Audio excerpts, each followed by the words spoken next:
개미는 1g에 1000분의 1만큼의 페로몬만 있어도 지구를 몇 바퀴나 돌 수 있을 만큼의 냄새기를 만들 수 있습니다. 이처럼 페로몬은 대부분의 생명체에게 있어 의사소통 또는 짝짓기 수단으로 큰 역할을 합니다. 그렇다면 인간도 이러한 페로몬을 분비할까요? 페로몬은 그리스어원으로 페란, 운반하다와 호르만, 흥분하다의 합성어로 동물들 사이의 의사소통에 쓰이는 화학물질을 일컫습니다. 페로몬이 처음 분리된 것은 1956년입니다. 독일의 부테나트 연구진이 20년 동안 누에나방 50만 마리의 분비생 혼합물을 추출해 봄비콜이라는 페로몬 분리를 성공했습니다. 그 혼합물이 조금만 있어도 수컷은 미친듯이 날개를 파드득거리며 춤을 추었습니다. 나방 암컷 한 마리의 몸에 든 봄비콜을 한 번에 확 뿌리면 이론상 수컷 1조 마리가 즉시 몰려들 것이라고 연구진은 설명했습니다. 이러한 자연계에 있는 현상을 본따서 페로몬 향수라고 불리는 향수가 수많은 SNS나 매체 등에서 판매가 되고 있습니다. 이것은 정말 효과가 있을까요? 인간은 주로 언어나 의사소통을 하며 언어는 대체로 시각과 청각에 의존합니다. 그 때문에 후각은 상당히 퇴화했습니다. 음식 냄새, 뭔가가 타는 냄새를 맡을 때처럼 생존이나 위상과 관련된 상황에서만 주로 쓰이게 되었죠. 그렇다면 과연 사람의 후각 중 페로몬을 감지하는 귀관마저 퇴화가 된 것일까요? 인간을 제외한 대부분의 동물들은 페로몬을 감지하는 수용체가 많이 발현되어 있는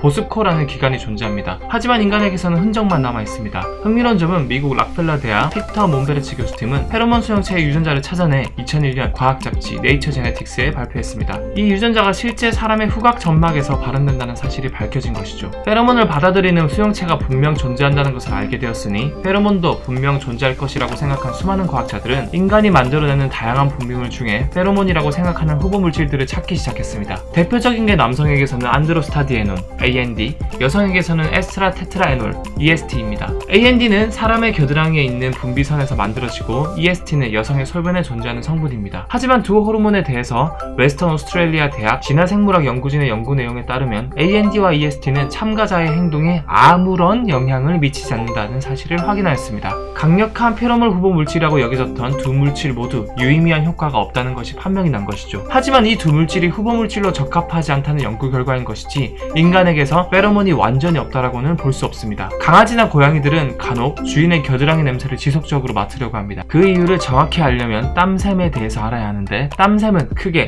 에크린샘과 아포크린샘이 있습니다. 에크린샘에서 분비되는 땀은 대부분이 물이지만 아포크린샘에서 분비되는 땀의 성분은 지방 그리고 단백질 성분이 포함되어 있습니다. 이렇게 아포크린샘에서 분비된 분비물들이 페로몬과 굉장히 유사하다는 거죠. 서울 아산병원 자료에 의하면 남성의 땀을 여성에게 맡게 하였을 때 난자를 생성하는 데 도움이 되는 황체 형성 호르몬 농도가 증가하였으며 저널 오브 리프로덕션이라는 논문 내용에서도 남성의 땀 냄새를 6시간 맡게 한 한 여성 그룹 집단이 비교 집단에 비해 심리적 안정감과 여성의 혈류량을 증가시켜 주었다는 결과도 있습니다. 이처럼 아직 밝혀지진 않았지만 분명 생물학적으로 영향을 미치는 페로몬 후보 물질들은 존재할 것이라 보지만 아직 더 많은 연구가 필요하다는 것이 과학자들의 중론입니다. 오늘의 주제, 정말 페로몬 향수는 효과가 있을까? 일상 속에서 이런 궁금증 가져본 적 없으실까요? 요즘같이 추울 때는 씻기도 귀찮은데 며칠 동안 씻지 않으면 어떻게 될까? 왜 학교에만 가면 잠이 올까? 이런 재미있고 엉뚱한 질문들을 과학적으로 해결해주는 책이 있답니다. 바로 과학 유튜버 지식인 미나니의 책 알수록 쓸모있는 요즘 과학 이야기입니다. 책의 소제목들을 한번 볼까요?